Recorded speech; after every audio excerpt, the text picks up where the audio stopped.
What's going on, everybody? This is Brian from sneakerfiles.com, and today we're going to compare the Roshe 1 versus the Roshe 2. Both are the Flyknit editions. Now, if you saw the previous video, then you already know in the front that is the Roshe 2, and in the back is the Roshe 1, both Flyknit, of course. And just a quick disclaimer, that is the NM edition, which stands for Natural Motion. So we're going to do a little bit of a comparison, talk about the material and the overall look.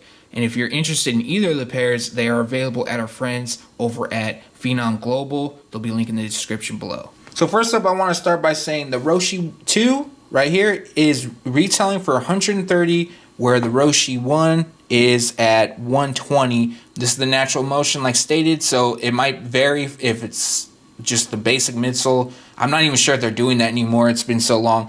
But so what we're going to do is just kind of go over some of just do a side-by-side, kind of like what we do with the Jordans, and just talk about the shoes. So first up, just show you the toe box. Now, both will use Flyknit, but the Roshe 2 has a lot. So depending on what you're going to use the shoe for, obviously, will be your choice. And I'm not quite sure if they're going to discontinue the Roshe 1, if they plan on still releasing it, but I'm sure we'll find out shortly. But if you're using for a gym or something like that and you need breathability, the Roshe 2 probably will be the better pick of the two, because as you can see, there are perforations on the Flyknit through the toe. Try to get you an angle. Whereas it's more on the Roshe 1, it's more of just a thick overlay.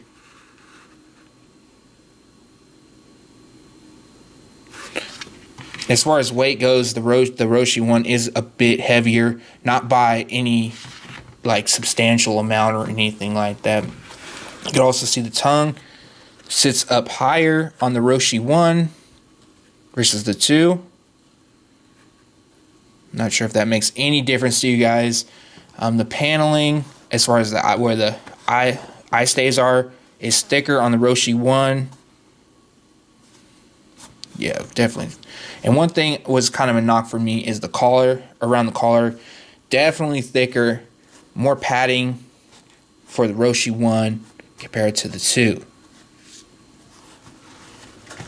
Now, as far as cushioning goes, I haven't really worn them both or anything like that for a substantial amount of times, but just pressing down hard in them, you could feel more give in the Roshe 2 than the 1, and that's because of the new 3 foam densities I guess they're using through it, according to Nike.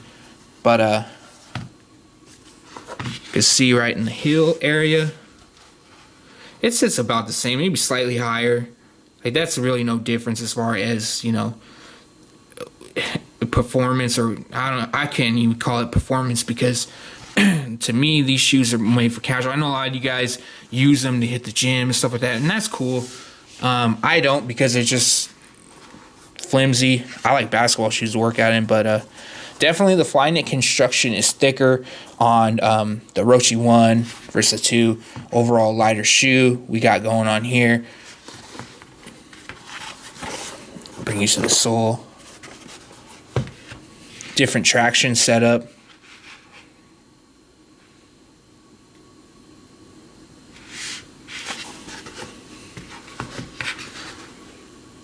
You still have these little nodules running through it. Nike branding slightly altered. See the flexibility in this one. I might give flexibility to,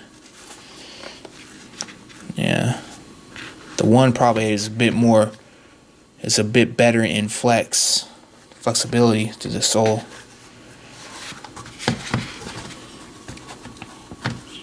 We'll just do a quick side-by-side. I don't want to say this is a performance review, because there's no way, shape, or form is it. It's just my thoughts overall, and of the construction, and just looking at it, and just overall comparing the looks and some of the differences between the two. The laces are a lot thicker as well on the 1 versus the 2.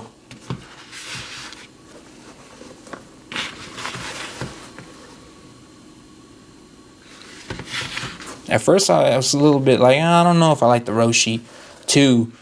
I don't like the standard pair without the Flyknit with textile upper. I just think it looks kind of cheap to me, but the Flyknit version definitely grew on me.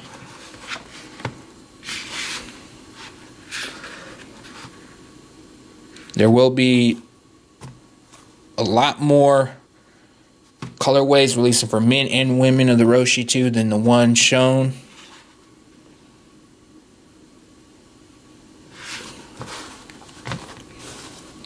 And Flyknit basic editions and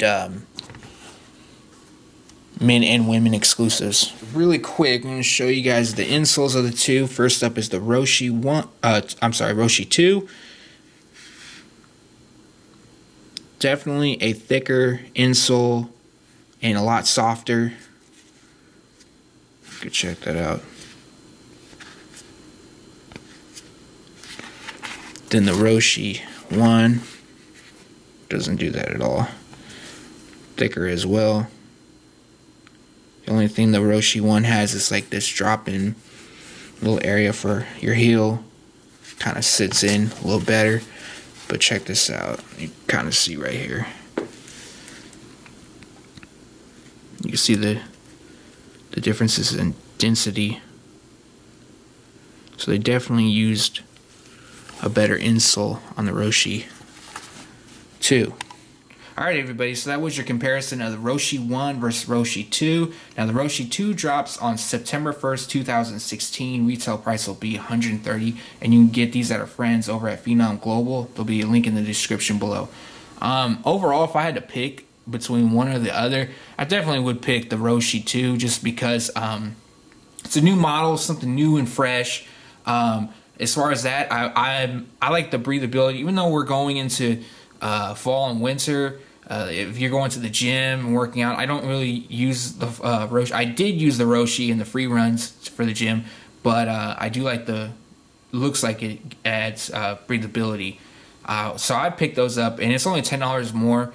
And to be honest, I'm not sure what they're going to do with the Roshe 1, if they plan on continuing to release them or just kind of fade them off and that's it. Because I know there's a lot of models like, was it the LD 1000 and then like Roshe Cortez that are all based off the first one. So are they going to transfer all those to the 2? I mean, I'm not quite sure about that yet, but if I had my pick, it just wouldn't be this colorway. It's not bad. I just think there are different options that I would like better. So leave a comment below. Let us know if you saw any differences, if you plan on picking them up or not. Thanks for watching. Stay tuned to sneakerfrogs.com. And if you haven't yet, make sure to subscribe.